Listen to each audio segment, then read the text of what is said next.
구약 성경 여호수아 7장 10절에서 15절 말씀입니다.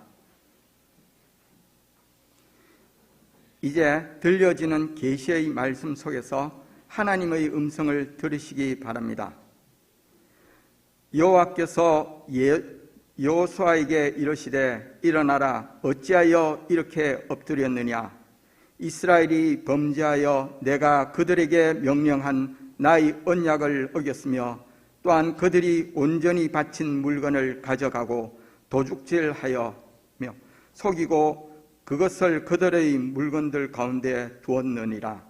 그러므로 이스라엘 자손들이 그들의 원수 앞에 능히 맞서지 못하고 그 앞에서 돌아섰나니 이는 그들도 온전히 바친 것이 됨이라. 그 온전히 바친 물건을 너희 중에서 멸하지 아니하면 내가 다시는 너희와 함께 있지 아니하리라. 너는 일어나서 백성을 거룩하게 하여 이르기를 너희는 내일을 위하여 스스로 거룩하게 하라. 이스라엘의 하나님 여호와의 말씀에 이스라엘아, 너희 가운데 온전히 바친 물건이 있나니 너희가 그 온전히 바친 물건을 너희 가운데서 제하기까지는 내 원수들 앞에 능히 맞서지 못하리라. 너희는 아침에 너희의 지파대로 가까이 나아오라. 여호와께서 뽑히는 그 지파는 그 족속대로 가까이 나아올 것이요 여호와께 뽑히는 족속은 그 가족대로 가까이 나아올 것이요 여호와께 뽑히는 그 가족은 그 남자들이 가까이 나아올 것이며 온전히 바친 물건을 가진 자로 뽑힌 자를 불사르되 그와 그의 모든 소유를 그리하라. 이는 여호와의 언약을 어기고 이스라엘 가운데서 망령된 일을 행하였음이니라 하셨다 하라. 아멘. 감사합니다. 내가 예수를 믿고서 예수를 안 뒤 나의 모든 것이 변하는 것이 바로 예수님을 만난 우리의 삶인 줄 믿습니다. 예수님을 닮아가고 내 속에서 예수님이 발견되어지는 그러한 삶을 살아가는 우리 모든 믿음의 가족들이 되시기를 바랍니다. 우리 오늘 임마누엘 찬양대 찬양으로 섬겨주셨는데 우리 사랑의 박수로 한번 격려하도록 하겠습니다. 네, 감사합니다. 언젠가 한 글을 본 적이 있는데 나무의 성장통이라고 하는 글입니다. 봄이 되게 되면 나무들은 자라날 준비들을 하게 됩니다. 겨울 동안에는 움츠러들어 있다가 봄이 오면 이제 기지개를 펴고 그 가지를 하늘을 향해서 뻗을 준비를 하게 됩니다. 그런데 그때 나무를 가꾸는 사람들은 나무의 장가지들을 잘라냅니다. 왜 그렇게 할까요? 나무가 더 잘 자라도록 하기 위함입니다. 장가지들이 더 자라기 전에 그것을 잘라 주어야지 나무가 장가지의 그늘에 가리지 않고 햇빛을 더 잘 받고 양분은 더 충분히 공급을 받아서 더 싱싱하고 건강한 꽃과 열매를 맺을 수가 있기 때문입니다. 이렇게 가지치기를 잘 해준 나무는 더 아름답고 반듯하게 자라서 더 크고 건강하고 견실한 열매들을 맺게 되는 것입니다. 나무의 입장에서 생각을 해볼 때는 가지치기라고 하는 것은 너무나 고통스러운 경험일 수가 있을 것입니다. 그렇지만 그 가지치기의 고통이 있을 때 나무는 더 아름답고 풍성한 열매를 맺는 좋은 나무가 되는 것입니다. 이것이 나무가 겪는 성장통입니다. 우리의 인생 가운데도 이와 같은 성장통이 찾아올 수가 있습니다. 때로는 이것이 너무나 고통스러워서 이것을 뛰어넘고 싶고 성장통이 기록되어져 있는 그 페이지를 내 인생의 책에서 찢어내버리고 싶은 것이 우리의 마음이기도 합니다. 그렇지만 성장통이 기록되어져 있는 그 페이지가 있기에 우리의 인생은 더 아름답게 됐고 우리의 삶은 더 거룩하게 변화되는 것입니다. 여러분, 우리 인생 가운데 성장통이 기록되어져 있는 그 한 페이지가 펼쳐진다 하더라도 그 페이지 다음 편에는 성장통으로 인해서 주어지게 될 하나님의 놀라운 선물을 기대하면서 우리가 오늘의 이 페이지를 믿음으로 잘 이겨나가는 우리 모든 믿음의 가족들이 되시기를 바랍니다. 이 페이지 다음에는 하나님의 풍성한 은혜와 축복이 기록되어져 있는 다음 페이지가 열리게 될 줄로 믿습니다.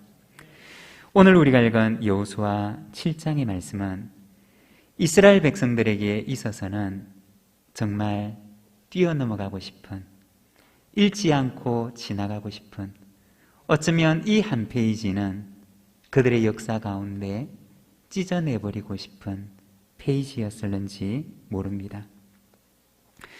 이스라엘 백성들은 여호수아 6장에서 여리고성의 큰 승리를 경험하게 됩니다. 그리고 여호수아 8장에서는 아이성의 승리를 경험하게 됩니다. 그렇지만 여호수아 7장에서는 하나님께서는 그들의 끝없는 전진 가운데 그들을 잠깐 멈추어 세우시는 기록이 이 속에 기록되어 있습니다.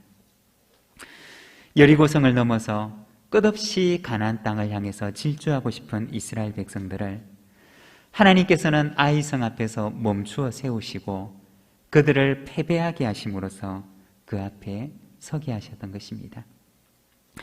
여호수아 7장 1절의 말씀은 이렇게 시작을 합니다. 이스라엘 자손들이 온전히 바친 물건으로 말미암아 범죄하였으니 이는 유다 지파 세라의 증손 삽디의 손자 갈미의 아들 아간이 온전히 바친 물건을 가졌음이라. 여호와께서 이스라엘 자손들에게 진노하시니라. 여호수아 7장의 말씀은 이스라엘 백성들에 대한 하나님의 진노, 그리고 그들의 큰 승리 뒤에 그들이 하나님 앞에서 범하였던 죄에 대해서 기록을 하고 있습니다. 큰 승리 뒤에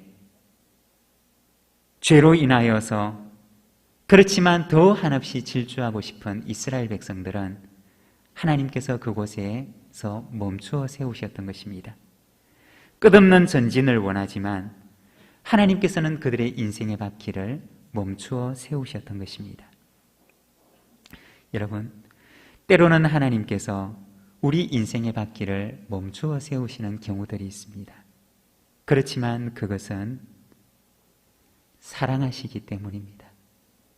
그를 사랑하시기 때문에 하나님께서는 그의 인생을 멈추어 세우시는 것입니다. 우리가 자동차에 보게 되면 자동차를 멈추어 세우는 브레이크라고 하는 장치가 있습니다.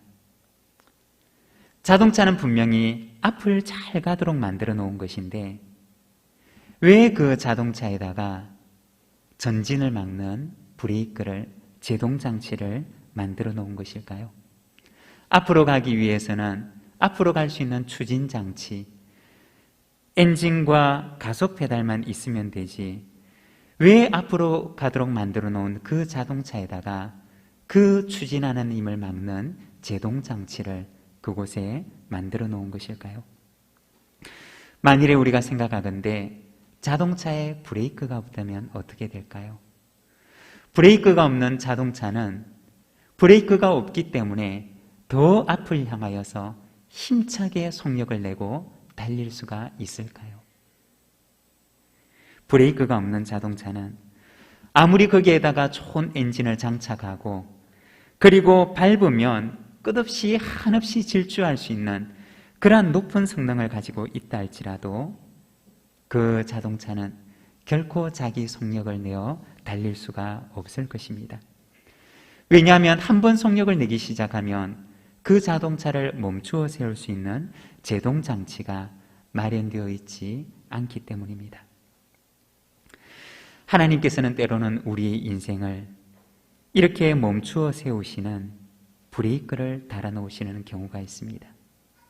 그렇지만 하나님의 그 브레이크는 우리의 인생을 가로막기 위한 것이 아니라 우리가 앞을 향해서 더 잘 나아갈 수 있도록 하기 위한 하나님의 사랑과 하나님의 배려라는 것입니다. 오늘은 우리가 이 여호수아 7장 말씀을 통하여서 하나님께서 그들을 멈추어 세우시고 그들에게 주셨던 말씀이 무엇인가를 우리가 이 시간 함께 듣기를 원합니다. 먼저 첫 번째는 하나님께서 여호수아에게 이스라엘 백성들에게 말씀하십니다. 제거하라고 하십니다.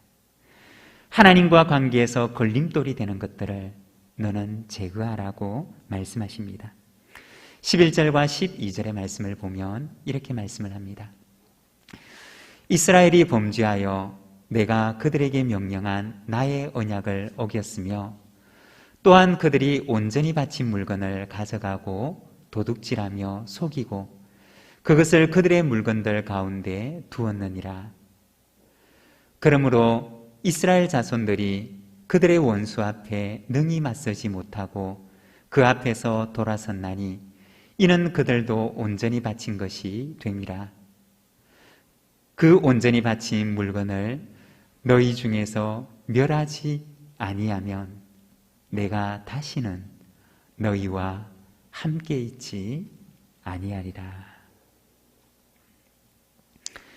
하나님께서는 이스라엘 백성들에게 여호수아에게 한없는 질주를 하기를 원하지만 그들을 그 앞에 멈추어 세우시고는 말씀하시기를 만일에 하나님과 그들과의 관계 속에 너와 나와의 관계 속에 걸림돌이 되는 것을 제거하지 않는다면 내가 다시는 너희와 함께하지 않겠다고 말씀하십니다. 여호수아 6장 18절의 말씀을 보게 되면 여리고성 전쟁에 앞서 하나님께서는 여호수아에게 이스라엘 백성들에게 말씀하셨습니다. 너희는 온전히 바치고 그 바친 것 중에 어떤 것이든지 취하여 너희가 이스라엘 진영으로 바치는 것이 되지 않게 하여 고통을 당하게 되지 아니하도록 오직 너희는 그 바친 물건에 손대지 말라. 하나님께서는 여리고성 전쟁 앞에서 그들에게 여리고성 전쟁으로 인해서 얻게 될 전리품을 너희는 손대지 말라고 말씀하셨습니다. 우리가 여호수아서를 보게 되면 하나님께서 어떤 전쟁에서는 전리품을 취하지 못하도록 했던 전쟁도 있고 또 어떤 전쟁에서는 전리품을 취할 수 있도록 했던 전쟁도 있었습니다. 그렇지만 이 여리고성 전쟁만큼은 가나안 땅에서 그들이 처음으로 맞이하는 이 여리고성 전쟁에서는 하나님께서 그 어떤 전리품도 그들이 손대기를 원치 않으셨던 것입니다. 왜냐하면 그 전쟁의 승리가 앞으로 그들이 이어지게 될 가나안 전쟁의 모든 전쟁은 그들의 힘으로 감당하는 전쟁이 아니라 하나님의 힘으로만 이길 수 있는 전쟁임을 그들에게 말씀하시기를 원하셨던 것입니다. 그래서 하나님께서는 그들에게 그 어떤 전리품도 그들이 취할 것을 원하지 않으셨던 것입니다.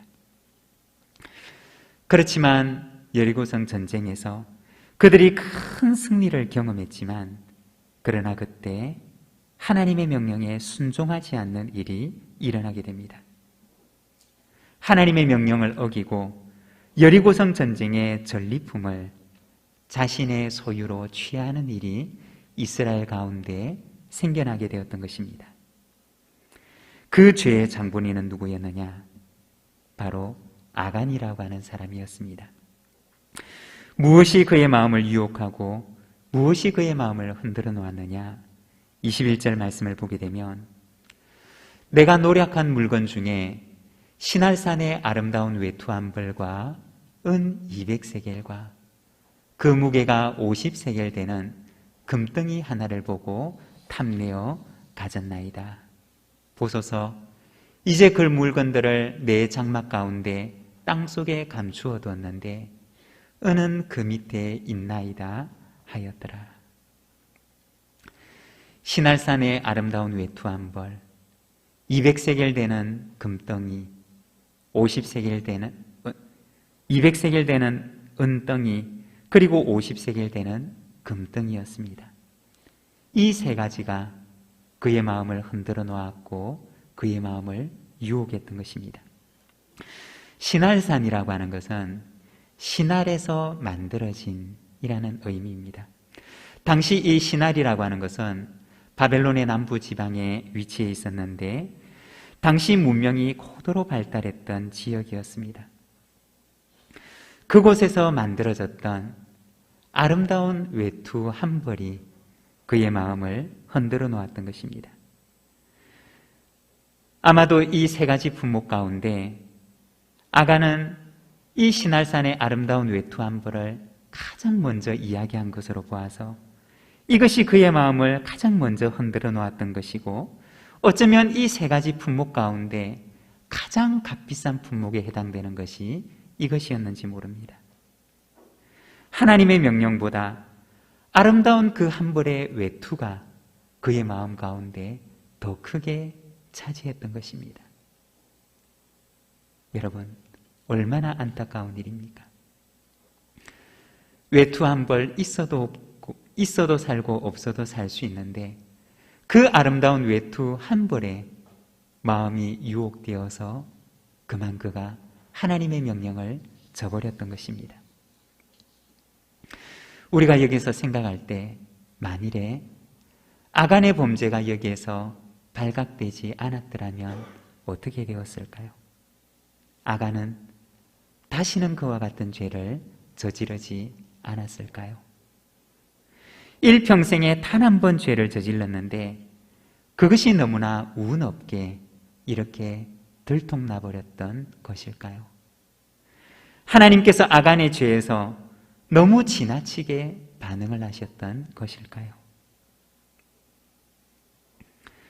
아마도 그것은 아간의 일평생에 단 한 번의 실수가 아니라 더 큰 죄로 나아가는 그의 관문이었을 것입니다.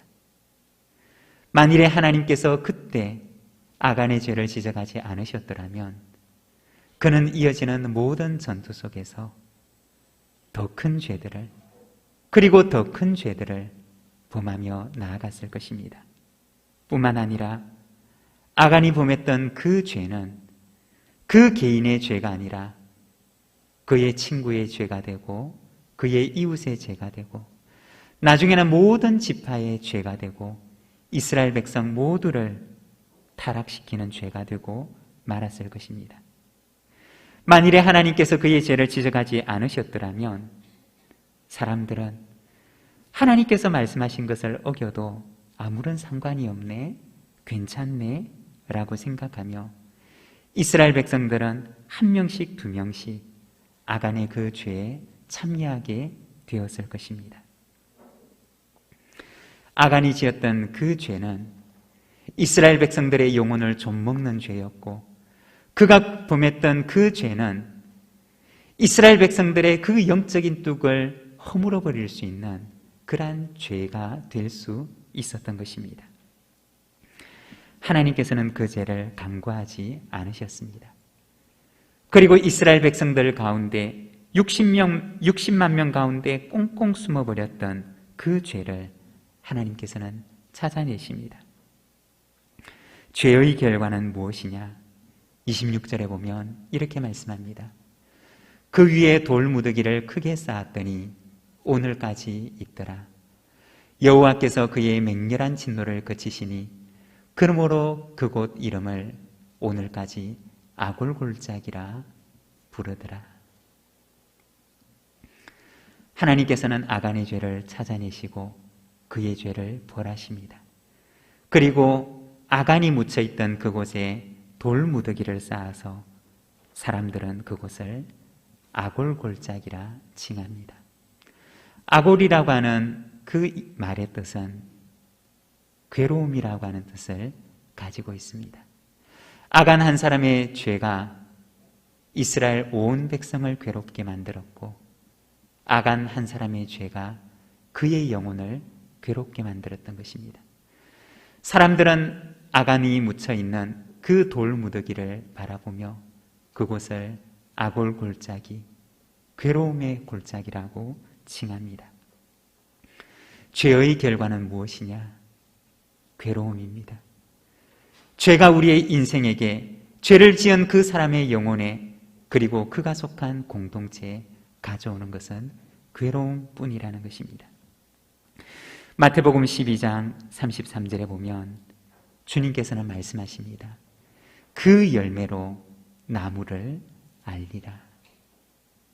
죄는 결코 아름다운 열매를 맺지 않습니다. 죄는 언제나, 죄라고 하는 그 나무에는 언제나 고통의 열매, 괴로움의 열매를 맺을 뿐이라는 것입니다. 잠깐은 달콤한 결과를 줄 수 있을지 모르지만 그 마지막은 괴로움과 고통과 사망이라는 것입니다. 그렇지만 반대로 하나님께서는, 성령님께서는 우리에게 어떤 열매를 맺게 하시느냐? 갈라디아서 5장 22절과 23절 말씀 우리가 같이 한번 읽도록 하겠습니다. 함께 읽겠습니다. 오직 성령의 열매는 사랑과 희락과 화평과 오래 참음과 자비와 양성과 충성과 온유와 절제니 이 같은 것을 금지할 법이 없느니라. 여러분 보십시오. 죄는 우리의 인생 가운데 괴로움과 고통과 사망의 열매를 맺게 하지만 하나님께서는, 성령님께서 우리의 영혼 속에 찾아오실 때는 어떤 열매를 맺게 하느냐? 사랑의 열매, 희락의 열매, 화평의 열매, 오래 참음과 자비와 양성과 충성과 온유와 절제와 같은 아름다운 열매를 맺게 하신다는 것입니다. 사랑하는 여러분, 우리가 걸어온 우리의 인생의 길에는 어떤 열매들이 맺혀 있습니까? 성령님과 함께하는 이와 같은 사랑과 희락과 화평과 같은 아름다운 열매들이 맺혀 있습니까? 아니면 죄와 함께했던 괴로움과 고통의 열매들이 맺혀 있습니까? 저와 여러분이 걸어가는 길, 우리 부산진교회 모든 믿음의 가족들이 걸어가는 그 길에는 성령님과 함께하는 아름답고 풍성한 열매들이 그 길가에 가득 맺히게 하시는 은혜를 허락해 주시기를 소망합니다. 여리고성 전쟁 이후에 하나님께서는 이스라엘 백성들을 멈추어 세우십니다. 그리고 그들에게 말씀하시기를, 하나님과의 관계 속에서 걸림돌이 되는 것들이 있다면 그것을 제거하라고 말씀하십니다. 두 번째는 거룩하라고 말씀하십니다. 13절의 말씀입니다. 너는 일어나서 백성을 거룩하게 하여 이르기를, 너희는 내일을 위하여 스스로 거룩하게 하라. 하나님께서는 그들에게 거룩하게 할 것을 말씀하십니다. 여러분, 가나안 전쟁의 목적은 무엇일까요? 그것은 거룩입니다. 가나안 땅의 정복 전쟁은 영토를 위한 전쟁도 아니요, 민족 간에 이루어진 전쟁도 아니었습니다. 가나안 땅에서 일어났던 이스라엘 백성들이 수행해야 하는 그 전쟁은 죄에 대한 하나님의 심판의 전쟁이었습니다. 우리가 성경을 보게 되면 창세기에 하나님께서 소돔과 고모라 성의 죄악들을 보시고 그 성에서 죄들로 인해서 부르짖는 부르짖음의 소리를 들으시고 그 땅을 정결하게 하시기 위해서, 그들의 죄를 벌하시기 위해서 천사들과 함께 그곳에 가시는 모습을 보여줍니다. 가나안 땅의 정복 전쟁은 소돔과 고모라의 하나님의 심판과 같이 그곳에서 일어나는 죄악들에 대한 하나님의 심판의 전쟁이었던 것입니다. 창세기 15장 16절에 보면 하나님께서 아브라함에게 들려주셨던 말씀입니다. 내 자손은 4대 만에 이 땅으로 돌아오리니 이는 아모리 족속의 죄악이 아직 가득 차지 아니함이니라 하시더니, 하나님께서 왜 아브라함에게 그때 가나안 땅을 기업으로 주지 아니하셨느냐? 그것은 그때에는 그들의 죄악이 아직 가득 차지 않았기 때문이라고 이야기를 합니다. 죄가 없었던 것은 아니지만 그러나 심판을 유보하시는 하나님의 말씀이었던 것입니다. 어쩌면 그들에게 유보된 그 심판은 그들에게는 기회의 시간이었을 것입니다. 그렇지만 신명기 9장 5절에 보면 이렇게 말씀합니다.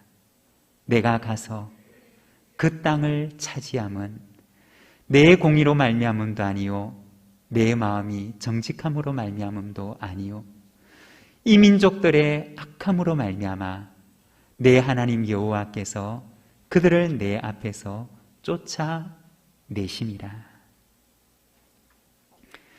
하나님께서 왜 이스라엘 백성들을 가나안 땅으로 보내시느냐? 너의 공의로움이나 너의 정직함으로 말미암음이 아니라 그 민족의 악함으로 말미암아 하나님께서 그들을 심판하시기 위하여 그들을 보내셨다는 것을 말씀하셨던 것입니다.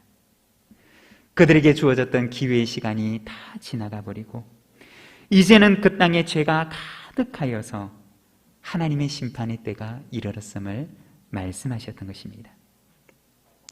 가나안 정복 전쟁은 영토 전쟁이나 민족 전쟁이 아니라 죄에 대한 하나님의 심판의 전쟁이었습니다.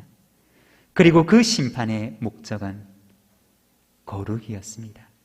그 땅을 거룩하게 하고 죄악으로 가득한 그 땅을 다시 새롭게 하시기 위해서 하나님께서는 그들을 향한 심판을 명령하셨던 것입니다. 그 심판의 전쟁을 수행하기 위하여 들어가는 이스라엘 백성들에게 하나님께서 원하셨던 것은 무엇일까요? 그것은 승리가 아니라 거룩이었습니다. 그들이 승리하기만을 하나님께서는 원하셨던 것이 아니라 먼저 그들이 하나님 앞에서 거룩하기를, 그래서 그 땅에 살아가는 거룩한 백성을 하나님께서는 원하시고 꿈꾸셨던 것입니다.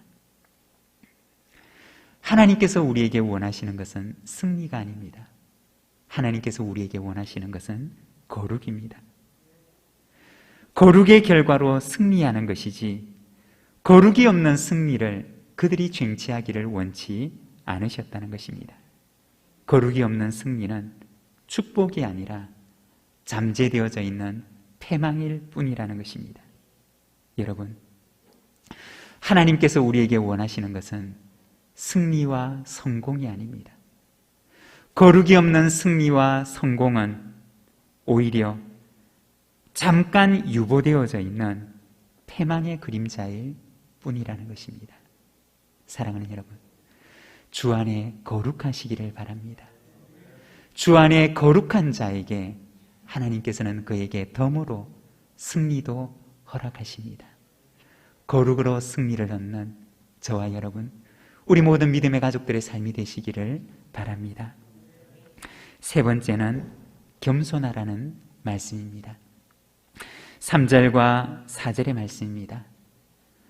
여호수아에게로 돌아와 그들에게 이르되 백성을 다 올라가게 하지 말고 2-3천 명만 올라가서 아이를 치게 하소서.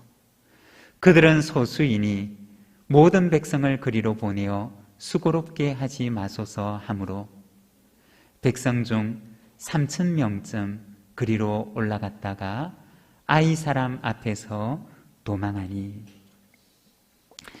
이스라엘 백성들이 아이성 앞에서 멈출 수밖에 없었던 두 가지 이유가 있다면, 첫째는 그들에게 있는 죄악 때문이었고, 둘째는 그들의 교만 때문이었습니다. 교만이라고 하는 것은 무엇이냐? 내가 할 수 있다는 생각입니다. 하나님 없어도 나 혼자서 얼마든지 할 수 있다는 생각이 바로 교만입니다. 그렇다면 겸손이란 무엇일까요? 하나님을 의지하는 마음입니다. 나는 할 수 없어도 내게 능력을 주시는 하나님 안에서는 내가 모든 것을 할 수 있습니다라는 고백이 바로 겸손입니다. 여리고성 전쟁의 승리를 경험했던 이스라엘 백성들은 이 마음을 잃어버렸던 것입니다.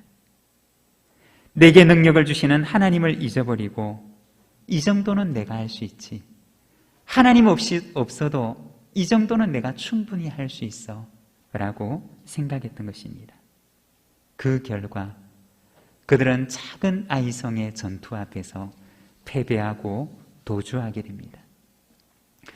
하나님을 의지할 때는 그 어떠한 견고한 성도, 크고 창대한 민족들도 그들을 막을 수 없었지만, 하나님을 의지하지 않을 때는 아주 조그마한 성에서도 그들은 이길 수가 없었습니다. 가나안 땅은 하나님이 없이는 한 발짝도 그들이 얻을 수가 없는 땅이었습니다. 사랑하는 여러분, 겸손은 하나님을 의지하는 마음입니다. 나는 못해요라고 하는 마음이 아니라, 내게 능력을 주시는 분 안에서는 내가 모든 것을 할 수 있습니다라는 고백이 바로 겸손의 고백입니다. 이와 같은 고백이, 이와 같은 겸손이 저와 여러분에게 있기를 소망합니다. 하나님을 의지하는 자에게 하나님께서는 모든 것을 능하게 하시는 주의 은혜를 허락해 주십니다. 때로는 우리의 인생 가운데 멈춤의 시간이 있을 수도 있습니다. 아골골짜기와 같은 고통의 골짜기에 서게 하실 수도 있습니다. 그렇지만 그 멈춤의 시간이 없었더라면, 괴로움의 골짜기, 아골골짜기 앞에서 하나님께서 그들을 멈추어 세우지 않으셨더라면, 어쩌면 그곳은 제2의 가데스바네아가 되었을는지 모릅니다. 거룩하지 못하고 성결하지 못한 그들은 약속의 땅을 얻지 못해서 또다시 광야로 그들의 발걸음을 돌릴 수밖에 없었던 회개의 포인트가 될 수 있었을는지 모릅니다. 하나님께서는 그들을 그곳에서 멈추어 세우셨습니다. 그곳에서 그들의 죄를 제거하시고 거룩하고 성결한 백성으로 가다듬으셨습니다. 아이성의 패배는, 아골골짜기의 괴로움은 하나님께서 그들의 인생을 더 앞으로 나아갈 수 있도록, 그들이 가나안 땅에서 더 한없는 질주를 할 수 있도록 하나님께서 그들을 사랑하셔서 멈추어 세우셨던 멈춤의 장소였습니다. 우리의 인생에도 이와 같은 아골골짜기가 있을 수 있습니다. 고통의 골짜기, 괴로움의 골짜기가 있을 수도 있습니다. 그렇다면 바로 그 순간 멈추어 서서 하나님의 음성을 듣고 눈을 들어 하나님을 바라보시기를 바랍니다. 우리에게 말씀하시는 하나님의 음성을, 하나님께서 오늘 나에게 어떤 말씀을 들려주시는지 그 음성에 귀를 기울이시기를 바랍니다. 우리가 지난번에 고난주간 성금요 예배를 통해서 아골골짜기 위에 세워져 있는 세 개의 십자가를 바라보았습니다. 그 괴로움의 골짜기 위에 주님께서는 당신의 십자가를 세우셨습니다. 죄인들의 친구가 되시기 위하여, 죄로 인하여서 우리 인생의 멈춤의 시간에 그 고통을 경험하고 있는 이들을 위하여 그 괴로움의 골짜기에 당신의 십자가를 세우셨습니다. 그리고 우리의 인생의 알골 골짜기에 선다면 그곳에서 주님의 십자가를 바라보라 말씀하십니다. 사랑하는 여러분, 우리 인생의 악골 골짜기가 찾아온다면 그 위에 서 있는 주님의 십자가를 바라보시기를 바랍니다. 그리하면 그 괴로움의 골짜기가 우리에게 소망의 문이 되게 하시고 소망의 언덕이 되게 하시는 은혜를 허락해 주실 줄로 믿습니다. 우리 시간 함께 기도하기를 원합니다. 우리 인생 가운데 혹시 멈춤의 시간이 찾아오셨습니까? 하나님께서 우리를 잠시 멈추라고 말씀하십니까? 그렇다면 우리가 그곳에 머물러 서서 우리 자신을 돌아보고 그곳 위에 세워져 있는 소망의 십자가를 바라보며 우리가 하나님 앞에 나아가기를 원합니다. 괴로움의 골짜기를 넘어 소망의 언덕으로 인도하시는 그 하나님을 바라보며 오늘도 우리가 이 골짜기를 지나가게 하옵소서. 함께 기도하며 나가겠습니다.